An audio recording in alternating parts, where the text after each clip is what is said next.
విశ్వ చైతన్య వారసులందరికీ విజయోస్తు. మన ఛానల్ ని సబ్స్క్రైబ్ చేసుకొని మంచి విషయాలు నేర్చుకుంటూ రూపాంతరం చెందుతూ ధైర్యాన్ని, కాన్ఫిడెన్స్ ని, నమ్మకాన్ని పెంచుకుంటూ విజయాలు సాధిస్తున్న మా ప్రియమైన మీ అందరికీ శుభాభినందనలు. మన ఛానల్లో ఇప్పటి వరకు మీరు మనలో ఉన్న గొప్ప నిధి గురించి, మన మనసు ఎలా పనిచేస్తుందో, మన సబ్ కాన్షియస్ కున్న అద్భుతమైన శక్తుల గురించి, మానసిక చికిత్సలు, ఆచరణయోగ్యమైన మెలకువల గురించి, మనం ఆరోగ్యంతో, జీవంతో బలంగా ఉండటం, కావలసిన ఫలితాలను పొందటం, ధన సంపాదన కోసం ఈ శక్తిని ఎలా వాడాలో, మనము ఏమి ఇస్తే ఏమి పొందుకుంటామో, మన సబ్ కాన్షియస్ మైండ్ మన ప్రతి విజయంలోనూ ఒక భాగస్వామిగా ఎలా అయ్యిందో నేర్చుకున్నాము. ఇప్పుడు మనం నేర్చుకోబోతున్నాము మన శాస్త్రవేత్తలు తమ సబ్ కాన్షియస్ మైండ్ ని ఉపయోగించి ఎలా విజయాలు సాధించారో రండి నేర్చుకుందాం. తమ సుప్త చేతనాత్మక మనసుని శాస్త్రవేత్తలు ఎలా ఉపయోగించుకుంటారు? చరిత్రలోని చాలా మంది సృజనాత్మక శాస్త్రవేత్తలు సబ్ కాన్షియస్ మనస్సు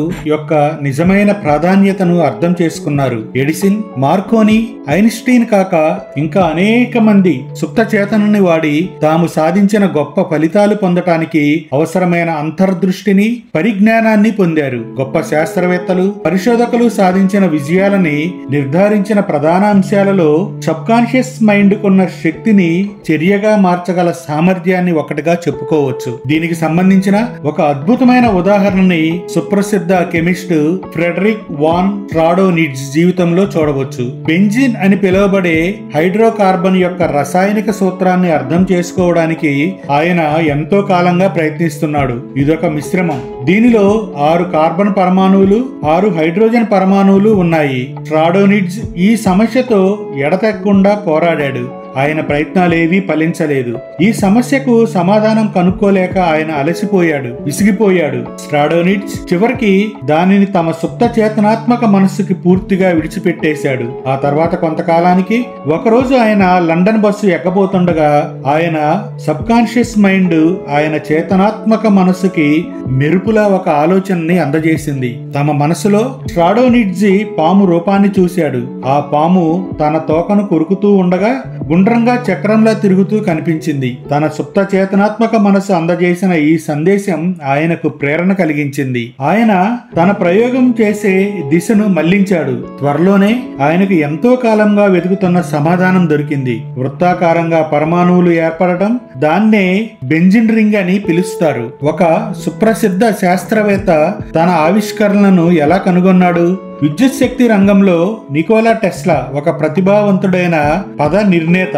సైన్స్ మ్యూజియంలో ప్రదర్శించబడే టెస్లా కాయిల్ ని పిల్లలు ఎప్పుడూ ఇష్టపడతారు. అది ఆయన ఆవిష్కరణలో ఒకటి. ఇది ఛార్జ్ చేయబడ్డ ధాతువు. ఈ రింగుని ఎవరైనా ముట్టుకుంటే స్థావరంగా ఉన్న విద్యుత్ శక్తి, స్టాటిక్ ఎలక్ట్రిసిటీ మూలాన వారి తలపై వెంట్రుకలు లేచి నిల్చుంటాయి. టెస్లా ప్రసారణ శక్తి, బ్రాడ్కాస్టింగ్ ఎనర్జీతో కూడా ఈ ప్రయోగాలు చేశాడు. ఈ విషయంలో ఆయన ఆలోచనలు ఇప్పటికీ విప్లవాత్మకమైనవిగా అంటారు. టెస్లా తన సబ్ కాన్షియస్ మైండ్ కున్న శక్తిని నమ్మాడు, దానిని వాడుకునేవాడు. కొత్త ఆవిష్కరణ గురించి గాని, ఒక కొత్త పరిశోధన దిశ గురించి గాని ఆయనకి ఒక ఆలోచన వచ్చినప్పుడు ఆయన దాన్ని తన కల్పనలో రూపొందించుకునేవాడు. తద్వారా దాన్ని తన సబ్ కాన్షియస్ మైండ్ కి పంపేవాడు. తన సబ్ కాన్షియస్ మైండ్ దానిని సరైన రీతిలో పూర్తి చేస్తుందని, తన చేతనాత్మక మనస్సుకి దానిని సాకారం చేయడానికి అవసరమయ్యే అన్ని విషయాలను వివరిస్తుందని ఆయనకు తెలుసు. రాబోయే ప్రతి పరిణామం గురించి ముందుగానే ప్రశాంతంగా ఆలోచించడం ద్వారా ఆయన తప్పులు దిద్దుకోవడానికి టైం వృధా చేయలేదు. తనతో పనిచేసే టెక్నీషియన్లకు తమ మనస్సులోంచి పరిపూర్ణమైన అంతిమ ప్రోడక్ట్ ని ఇయ్యగలిగేవాడు. ఒక ఇంటర్వ్యూలో ఆయన ఇలా అన్నాడు: నేను ఊహించిన విధంగానే నేను తయారు చేసిన యంత్రం ఎప్పుడూ పనిచేస్తుంది. గత 20 ఏళ్లలో ఒక్కసారి కూడా పొరపాటు జరగలేదు. ఒక సుప్రసిద్ధ ప్రకృతి శాస్త్రవేత్త తన సమస్యకు సమాధానం ఎలా కనుక్కున్నాడు?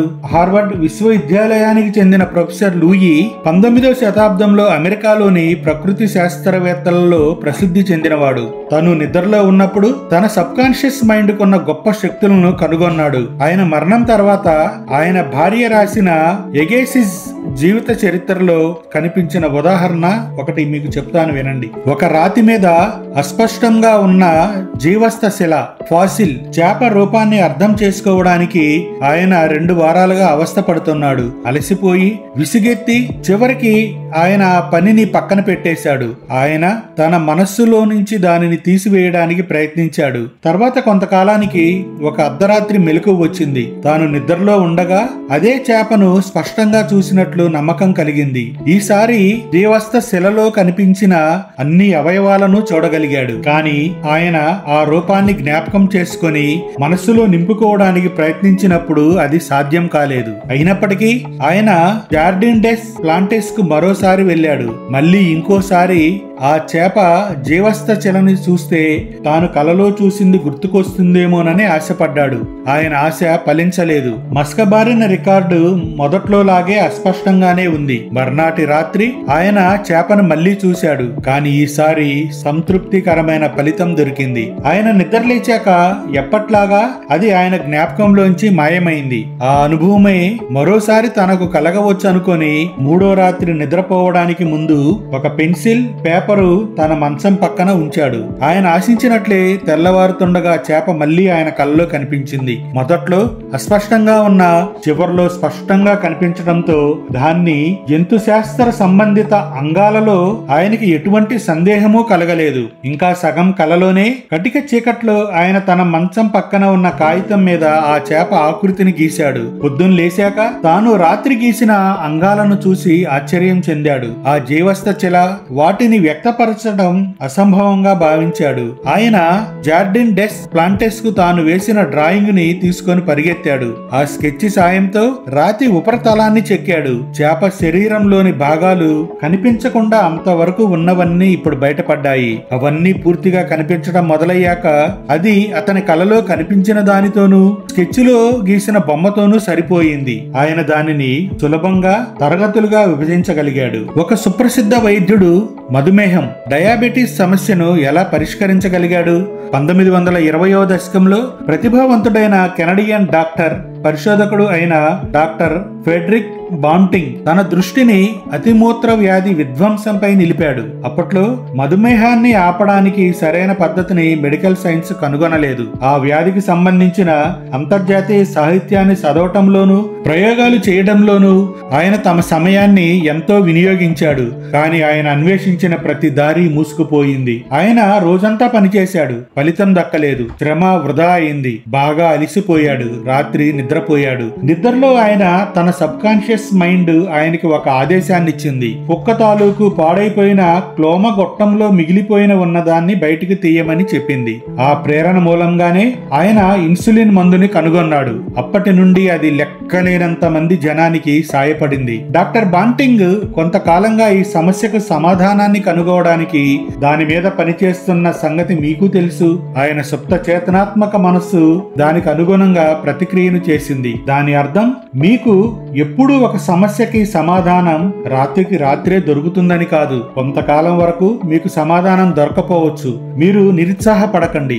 ఇంతవరకు మీరు అలా చేయకపోతే ప్రతి రాత్రి నిద్రపోయే ముందు ఆ సమస్యను సుప్త చేతనాత్మక మనసుకి ఇచ్చి చూడండి. సమాధానం దొరకడంలో బాగా ఆలస్యం అవుతుందని మీకు అనిపించవచ్చు. బహుశా మీరు మీ సుప్త చేతనాత్మక మనసుకి ఇచ్చిన సమస్య మరీ పెద్దది కనుక దానిని పరిష్కరించడానికి చాలా సమయం పడుతుందని మీరు భావిస్తూ ఉండి ఉండవచ్చు.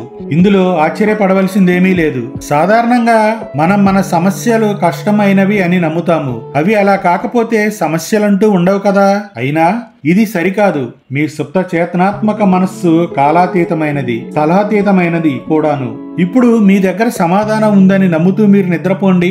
భవిష్యత్తులో జవాబు కోసం ఎదురు చూడవలసి వస్తుందని, ఆగవలసి వస్తుందని ఆదేశించకండి.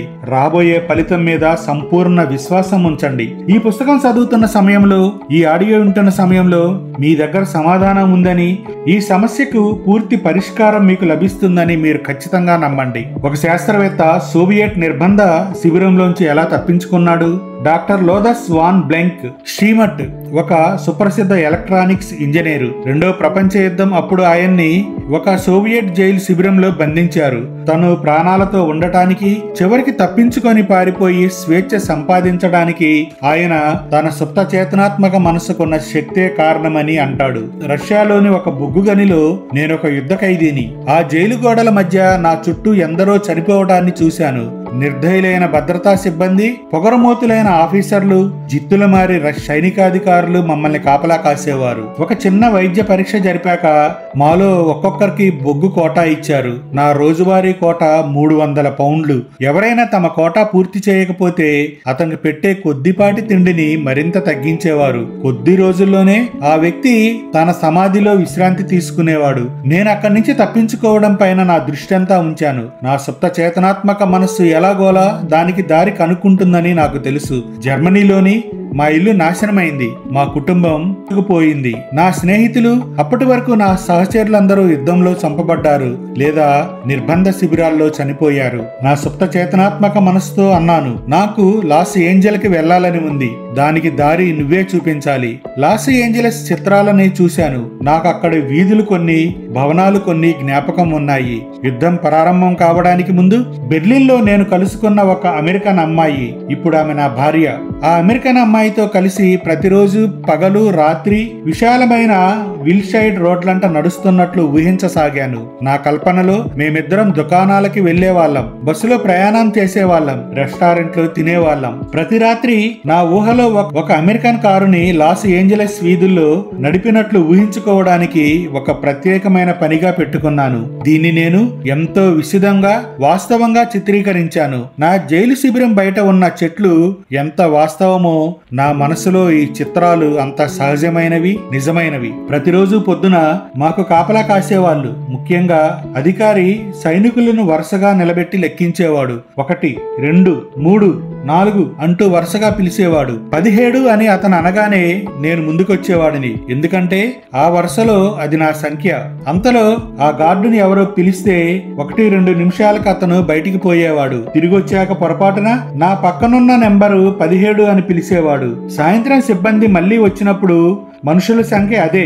నేనక్కడ లేనట్లు ఎవరికీ తెలియలేదు. నేను ఖైదీల్లో లేనన్న సంగతి కనుక్కోవడానికి వాళ్ళకి చాలా టైం పడుతుంది. ఎవ్వరికీ తెలియకుండా నేను ఆ క్యాంపు నుంచి బయటపడ్డాను. 24 గంటల పాటు నడిచాను. మరునాడు అందరూ విడిచిపెట్టి వదిలేసిన ఒక టౌన్ లో విశ్రాంతి తీసుకున్నాను. చేపలు పడుతూ, అడవి జంతువులను చంపుతూ జీవించసాగాను. పోలాండ్ కి బొగ్గులు తీసుకెళ్తున్న రైళ్లను చూశాను. అందులో ఒక రాత్రి ప్రయాణం చేశాను. పోలాండ్ చేరాను. స్నేహితుల సాయంతో స్విట్జర్లాండ్ లోని లోసర్ను వెళ్లాను. ఒకనాటి సాయంత్రం లూసన్స్ లోని ప్యాలెస్ హోటల్లో అమెరికాకు చెందిన ఒక దంపతులతో మాట్లాడాను. కాలిఫోర్నియాలోని శాంతా మోనికాలోని తన ఇంటికి అతిథిగా వస్తావా అని ఆయన అడిగాడు.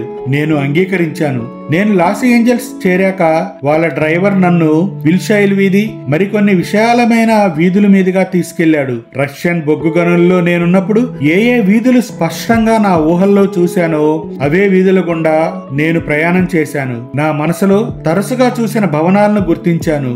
నేనంతకు ముందే లాస్ ఏంజల్లో ఉన్నట్లు నాకు అనిపించింది. నేను నా లక్ష్యాన్ని చేరుకున్నాను. సుప్త చేతనాత్మక మనసు యొక్క అద్భుతాలను చూస్తూ నేను ఆశ్చర్యపోకుండా ఉండలేను.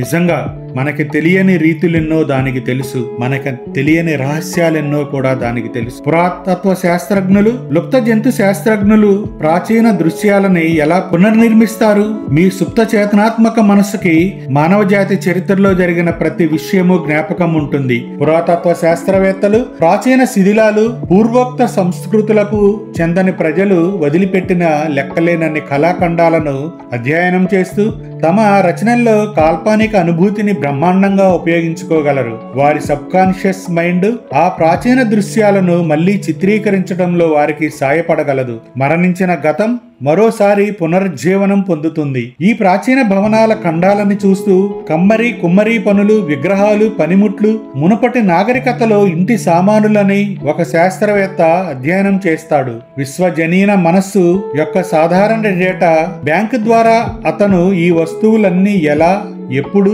ఎందుకు తయారు చేయబడినవో తెలుసుకోవడం సాధ్యమవుతుంది. శాస్త్రవేత్తకున్న ఏకాగ్రత, క్రమశిక్షణలో ఉన్న కల్పనా శక్తి సుప్త చేతనాత్మక మనస్సులో నిగూఢంగా ఉన్న శక్తులను మేలుకొలుపుతాయి. అది శాస్త్రవేత్తకు ప్రాచీన నిర్మాణాలకి చుట్టూ ఉద్యానవనాలు, సరోవరాలు, జల యంత్రాలను కల్పన చేసే సామర్థ్యాన్ని ఇస్తుంది. జీవస్థ శిల అవశేషాలని కళ్ళు, నరాలు, కండరాలతో నింపడంలో అవి మళ్లీ నడుస్తాయి, మాట్లాడతాయి. మరణించిన గతం జీవిస్తున్న వర్తమానం అవుతుంది. మనసులో కాలం, స్థలం అనేవి ఉండవని మనం తెలుసుకుంటాము. క్రమశిక్షణ, నిగ్రహం, సరైన దిశగా ఉండే ఊహాశక్తి ద్వారా మీరు ప్రతి యుగంలోనూ అందరికన్నా గొప్పవారైన వైజ్ఞానికులు, ప్రేరణ పొందిన తత్వవేత్తల సహపంక్తిలో మీరు కూడా ఉండగలుగుతారు. మీ సుప్త చేతన నుండి మార్గదర్శకత్వం పొందడం ఎలా? మీరు నిర్ణయం తీసుకోవడం ఎంతో కష్టం అనిపిస్తుంది. మీ సమస్యకు పరిష్కారం దొరకడం లేదు. అటువంటప్పుడు వెంటనే మీరు ఆ సమస్య గురించి సృజనాత్మకంగా ఆలోచించండి. మీరు భయపడుతుంటే, దాని గురించి చింతిస్తూ ఉంటే నిజంగా దాని గురించి మీరు ఆలోచించడం లేదు. ఏ విషయంలోనైనా మీకు మార్గదర్శకత్వం కావాలనుకుంటే ఈ కింద తెలిపిన సులువైన పద్ధతి ప్రకారం చర్యలు తీసుకోండి. మనస్సుని ప్రశాంతంగా ఉంచుకోండి. శరీరాన్ని స్థిరంగా ఉంచండి. మీ శరీరానికి రిలాక్స్ అవ్వమని చెప్పండి. అది మీ మాట వినాలి. దానికంటూ ఒక కోరిక, చొరవ, ఆత్మచేతన వేరే ఉండవు. మీ శరీరం మీ నమ్మకాలని, భావాలని రికార్డు చేసే ఒక భావనాత్మక డిస్క్ మాత్రమే. మీ ధ్యానాన్ని సమాయత్తం చేయండి. మీ సమస్యకు సమాధానం కనుక్కోవడంలో మీ ఆలోచనని కేంద్రీకరించండి. మీ చేతనాత్మక మనస్సుతో సమస్యని పరిష్కరించడానికి ప్రయత్నించండి. నిర్దిష్టమైన పరిష్కారం దొరికితే అది మీకు ఎంత సంతోషాన్ని కలిగిస్తుందో ఆలోచించండి. అత్యుత్తమమైన సమాధానం మీకు ఇప్పుడే దొరుకుతుందంటే మీకు ఎంత ఆనందం కలుగుతుందో ఊహించండి. సంతోషం, సంతృప్తి నిండిన మానసికావస్థలో మీ మనస్సుని కాసేపు విశ్రాంతిగా ఉండనియ్యండి. ఆ తర్వాత నిద్రకి ఉపక్రమించండి. మీరు నిద్ర లేచాక మీ దగ్గర సమాధానం లేకపోతే మరో వ్యాపకంలోకి దిగండి. మీరు మరో వ్యాపకంలో మునిగి ఉన్నప్పుడు మీ మెదడుకి సమాధానం దానంతట అదే తట్టే అవకాశం ఉంది. సుప్త చేతనాత్మక మనస్సు నుంచి మార్గ నిర్దేశాన్ని స్వీకరించినప్పుడు సులభమైన ఈ పద్ధతి అత్యుత్తమమైనది. ఇదిగో దానికి ఒక ఉదాహరణ. కుటుంబ వారసత్వంగా నాకు సంక్రమించిన ఒక వెలలేని ఉంగరాన్ని ఒకసారి పోగొట్టుకున్నాను. దానికోసం అంతటా వెతికాను, కానీ అదెక్కడా నాకు దొరకలేదు. అది పోయినందుకు ఎంతో బాధపడ్డాను, విచారించాను. ఆ రాత్రి నా సుప్త చేతనాత్మక మనస్సుతో నేను ఇంకొకరితో మాట్లాడే తీరులోనే మాట్లాడాను. నిద్రలోకి జారుకునే ముందు దానితో, నీకు అన్ని విషయాలు తెలుసు. ఆ ఉంగరం ఎక్కడుందో నీకు తెలుసు. అది ఎక్కడుందో ఇప్పుడు నువ్వు నాకు చెప్పు అన్నాను. అలాగే నిద్రపోయాను. పొద్దున నా చెవుల్లో రాబర్ట్ని అడుగు అన్న మాటలు మారుమ్రోగుతుండగా హఠాత్తుగా నిద్రలేచాను. అది నాకు కొంచెం ఆశ్చర్యంగా అనిపించింది. అప్పటికప్పుడు నాకు తట్టిన ఒకే ఒక్క రాబర్ట్ మా పొరిగింటి వాళ్ళ అబ్బాయి, 9 ఏళ్లవాడు. నా ఉంగరం ఎక్కడుందో వాడికి ఎలా తెలుస్తుంది? అయినా నా అంతరదృష్టి ఆదేశాన్ని అనుసరించాను. వాళ్ళ పెరట్లో కనిపించిన రాబర్ట్కు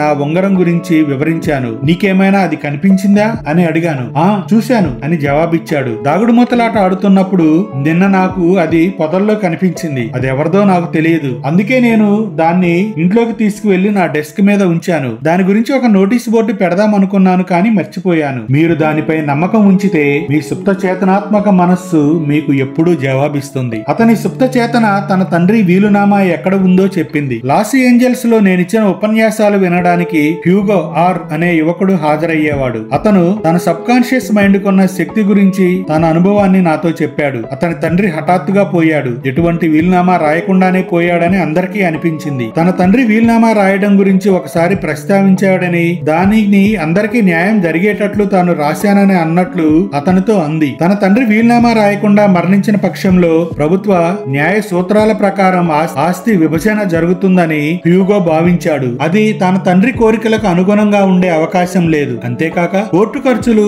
ఆస్తిలోని అధిక భాగాన్ని తినివేయవచ్చు. అతని సోదరి వీలునామా కోసం వెతికారు, కానీ అది ఎక్కడుందో గుర్తించలేకపోయారు. అసలు వీలునామా అంటూ లేదేమోనన్న అనుమానం వారికి రాసాగింది. అప్పుడు హ్యూగోకి తన సుప్త చేతనాత్మక మనస్సును ఎలా ఉపయోగించుకోవాలో నేర్చుకున్న సంగతి జ్ఞాపకం వచ్చింది. నిద్రపోయే ముందు తన సుప్త చేతనాత్మక మనస్సును ఉద్దేశించి, నేనిప్పుడు నా కోరికను సుప్త చేతనాత్మక మనస్సుకి అప్పజెపుతున్నాను. మా నాన్న వీలునామా ఎక్కడుందో దానికి తెలుసు. అది నాకు ఆ విషయం తెలియజేస్తుంది అన్నాడు. తర్వాత తన కోరికను ఒకే ఒక్క మాట సమాధానంకు కుదించాడు. దానినే మళ్ళీ మళ్ళీ ఒక జోలపాటలా ఉచ్చరించాడు. ఆ పదం సమాధానం తన మనసులో ప్రతిధ్వనిస్తుండగా అతను నిద్రకు ఉపక్రమించాడు. మరునాడు మర్నాడు పొద్దున తాను లాస్ ఏంజల్స్ డౌన్ టౌన్ లో ఉన్న ఒక బ్యాంకుకు వెళ్లాలన్న బలమైన కోరికతో నిద్రలేశాడు. దీని గురించి ఆలోచించాడు అతను. తమ తండ్రి ఈ బ్యాంకు గురించి తమతో ఒక్కసారైనా అన్నాడా? తన తండ్రికి వచ్చిన ఉత్తరాల్లో ఈ బ్యాంకుకు రాసిన ఉత్తరం ఏదైనా ఉందా? అతనికి తెలియదు. కానీ తన అనుమానం నివృత్తి చేసుకోవడానికి బ్యాంకుకు వెళ్లాలన్న విషయం అతనికి తెలుసు. ఆ రోజు పొద్దున్నే అతను బ్యాంకుకు వెళ్ళాడు. చివరికి ఒక బ్యాంకు అధికారి దివంగతుడైన తండ్రి పేరు మీద బ్యాంకులో సేఫ్ డిపాజిట్ లాకర్ ఉన్నట్లు ధృవీకరించాడు. లాకర్ తెరిచి చూసినప్పుడు లోపల ఇన్నాళ్లు కనిపించిన వీలునామా దొరికింది. మీరు నిద్రపోయేటప్పుడు మీ ఆలోచన మీలో నిగూఢంగా దాగున్న శక్తిని మేల్కొలుపుతుంది. ఉదాహరణకి మీరు మీ ఇంటిని అమ్మాలా వద్దా, ఒక షేర్ కొనాలనో, భాగస్వామ్యం రద్దు చేసుకోవాలనో, న్యూయార్క్ పోదామా లేదా లాస్ ఏంజల్స్ లోనే ఉందామా, ప్రస్తుతం ఉన్న కాంట్రాక్ట్ రద్దు చేసి కొత్త తీసుకుందామా అన్న ఆలోచనలో ఉన్నారనుకోండి. మీరిలా చేయండి. మీ ఆఫీసులో బల్ల ముందు మీరు కుర్చీలో ప్రశాంతంగా కూర్చోండి. చర్య ప్రతిచర్య అనే సర్వజనీన సూత్రం ఒకటి ఉందని గుర్తుంచుకోండి. చర్య అనేది మీ ఆలోచన. మీ సుప్త చేతనాత్మక మనస్సు యొక్క స్పందన ప్రతిచర్యగా మారుతుంది. క్రియాశీలంగా రియాక్టివేట్, మననశీలంగా రిఫ్లెక్సివ్ ఉండటం సుప్త చేతనాత్మక మనస్సు ప్రవృత్తి. అది జవాబు చెబుతుంది, పురస్కారాలు ఇస్తుంది, తీసుకున్న దాన్ని వాపసిస్తుంది. అది అనుగుణ్య సిద్ధాంతాన్ని పాటిస్తుంది, ఆలోచనకి తగినట్లు ప్రతిస్పందిస్తుంది. మీరు సరైన క్రియ గురించి లోతుగా ఆలోచించినప్పుడు మీలో ఒక ప్రతిక్రియ జరగటాన్ని మీరు తెలుసుకుంటారు. అదే మీ సుప్త చేతనకి మార్గదర్శకము, సమాధానము అవుతుంది. మార్గ నిర్దేశనం కావాలనుకున్నప్పుడు మీరు సరైన చర్య గురించి తాపీగా ఆలోచిస్తారు. దీని అర్థం మీరు మీ సుప్త చేతనాత్మక మనస్సులో ఉంటున్న అనంతమైన మేధను ఎక్కడైతే అది మిమ్మల్ని ఉపయోగించుకోవడం ప్రారంభిస్తుందో అంతవరకు మీరు వాడుతున్నారన్నమాట. అక్కడ నుండి మీరు చేపట్టవలసిన చర్యను మీలోనే ఉన్న వ్యక్తిగత వివేకం నిర్దేశిస్తుంది, నియంత్రిస్తుంది. మీలో ఉన్న ఆ వివేకం సర్వశక్తి సంపన్నురాలు. దానికి అన్నీ తెలుసు. మీరు సరైన నిర్ణయాన్ని తీసుకుంటారు. సరైన పని చేయమని మీ మనస్సే ఒత్తిడి తీసుకురావడం వలన సరైన చర్య ఉంటుంది. నేను ఒత్తిడి అనే పదం వాడాను. దానికి కారణం సుప్త చేతన యొక్క నియమం ఒత్తిడే కనుక. మార్గదర్శకత్వం యొక్క రహస్యం ఏమిటి? మార్గదర్శకత్వం యొక్క రహస్యము లేదా సరైన చర్య ఏమిటంటే మీలో దాని స్పందన దొరికేటంత వరకు మానసికంగా సరైన జవాబు కోసం మిమ్మల్ని మీరు అంకితం చేసుకోవడమే. స్పందన అనేది ఒక భావన, అంతర్గతమైన అవగాహన, మిమ్మల్ని వశపరుచుకునే అనుమానం. దాని మూలంగా మీకు తెలుసునన్న విషయాన్ని మీరు తెలుసుకుంటారు. మీరు దాని శక్తిని ఒక బిందువు వరకు వాడుకున్నారు. ఆ బిందువు నుండి అది మిమ్మల్ని ఉపయోగించుకోవడం ఆరంభిస్తుంది. మీరు ఓడిపోయే సమస్య లేదు. మీలో నిగూఢంగా ఉన్న వ్యక్తిగత వివేకానికి అనుగుణంగా చేపట్టిన చర్యలో తప్పటడుగు వేసే అవకాశం కూడా ఉండదు. మీరు చేపట్టిన అన్ని పనులు సంతోషంతో నిండి ఉంటాయి. మీ అన్ని దారులు శాంతిపూర్ణంగా ఉంటాయి. జ్ఞాపకం ఉంచుకోవలసిన ముఖ్యమైన అంశాలు: 1. అందరూ గొప్ప శాస్త్రవేత్తలు, పరిశోధకులు అద్భుత విజయాలను సుప్త చేతనాత్మక మనస్సు నిర్ధారించిందన్న విషయాన్ని గుర్తుంచుకోండి. 2. ఒక క్లిష్టమైన సమస్యను పరిష్కరించడానికి మీరు మీ బుద్ధిపూర్వకంగా ధ్యాస ఉంచి అంకితమైనప్పుడు మీ సుప్త చేతనాత్మక మనస్సు అవసరమైన సమాచారాన్నంతా సేకరించి మీ చేతనాత్మక మనస్సుకి దాని పూర్తి వివరణను అందిస్తుంది. 3. మీరు ఒక సమస్యకు సమాధానం వెతుకుతున్నప్పుడు దానిని పరిష్కరించడానికి నిష్పాక్షికంగా ప్రయత్నించండి, పరిశోధించండి, వీలైనంత సమాచారాన్ని సేకరించండి, ఇతరుల నుండి కూడా సేకరించండి. ఏ సమాధానం దొరకకపోతే నిద్రపోయే ముందు దాన్ని మీ సబ్ కాన్షియస్ మైండ్ కి విడిచిపెట్టండి. జవాబు ఎప్పుడూ దొరుకుతుంది. అది ఎప్పుడూ దొరకకపోవడం అంటూ ఉండదు. 4. ప్రతిసారి రాత్రికి రాత్రే మీకు జవాబు దొరకదు. మీరు మీ సుప్త చేతనాత్మక మనసుని తెల్లవారేటంత వరకు, నీడలు మాయమయ్యేంత వరకు మీ ప్రశ్నని అడుగుతూనే ఉండండి. 5. అదొక పెద్ద సమస్యని, సమాధానం దొరకడానికి బాగా ఆలస్యం అవుతుందని మీరు భావించడం ద్వారా మీరే ఆ ఆలస్యానికి కారణమవుతారు. మీ సుప్త చేతనకి ఎటువంటి సమస్య లేదు. దానికి అన్ని సమాధానాలు తెలుసు. 6. ఇప్పుడే మీ సమాధానం మీ దగ్గరుందని నమ్మండి. సమాధానం యొక్క సంతోషాన్ని అనుభూతి చెందండి. నిర్దిష్టమైన సమాధానం దొరికితే మీరు ఎంత ఆనందిస్తారో అంతగా ఇప్పుడే ఆనందించండి. మీ సుప్త చేతన మీలోని అనుభూతికి అనుగుణంగా ప్రతిచర్యను అందిస్తుంది. 7. నమ్మకం, పట్టుదల రూపొందించిన ఏ మానసిక చిత్రమైనా మీ సుప్త చేతనకున్న అద్భుతమైన శక్తి ద్వారా సాకారం అవుతుంది. దాన్ని నమ్మండి. దాని శక్తిలో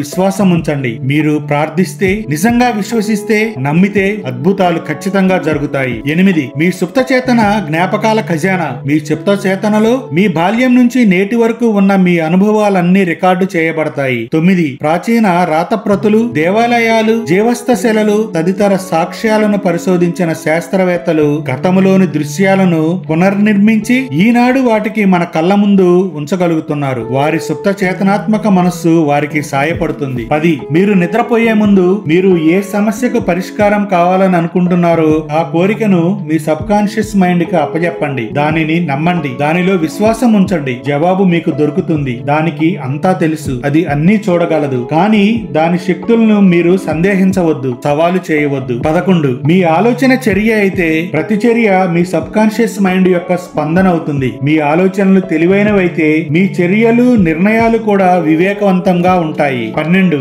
మార్గదర్శకత్వం అనేది ఒక భావన, అంతర్గతంగా ఉన్న అవగాహన, వశపరుచుకునే అనుమానం. దాని మూలంగా మీకు తెలుసునన్న విషయాన్ని మీరు తెలుసుకుంటారు. అది స్పర్శ యొక్క అంతర్గత భావం. నిష్కపటం నిండి ఉన్న నమ్మకంతో దానిని అనుసరించండి. విన్నారు కదా మై డియర్ విజేతలు, సబ్ కాన్షియస్ మైండ్ యొక్క అద్భుతాలు చూస్తూ నేను ఆశ్చర్యపోకుండా ఉండలేను. నిజంగా మనకు తెలియని ఎన్నో రహస్యాలు దానికి తెలుసు. ఏ వ్యక్తి అయినా ఏకాగ్రతతో క్రమశిక్షణలో ఉన్న కల్పనా శక్తి సబ్ కాన్షియస్ మైండ్ లో నిగూఢంగా ఉన్న శక్తులను మేల్కొలుపుతాయి. అది మీ విజయాలకు సామర్థ్యాన్ని ఇస్తుంది. మీ సబ్ కాన్షియస్ నుండి మార్గదర్శకత్వం పొందటంలో 6 చర్యల్ని మీరు అనుసరించండి. నేనిప్పుడు నా కోరికను సుప్త చేతనాత్మక మనసుకి అప్పచెపుతున్నాను అనే విషయాన్ని నేర్చుకోండి. మీరు నిద్రపోయే ముందు మీ ఆలోచన మీలో నిగూఢంగా దాగున్న శక్తిని మేల్కొలుపుతుంది. అది మీకు జవాబునిస్తుంది. ఈ రహస్యాలను మీరు నేర్చుకొని ఆచరిస్తే మీరు ఓడిపోయే సమస్య లేదు. నేర్చుకున్నారు కదా మై డియర్ విజేతల్స్. మన నెక్స్ట్ చాప్టర్ 13లో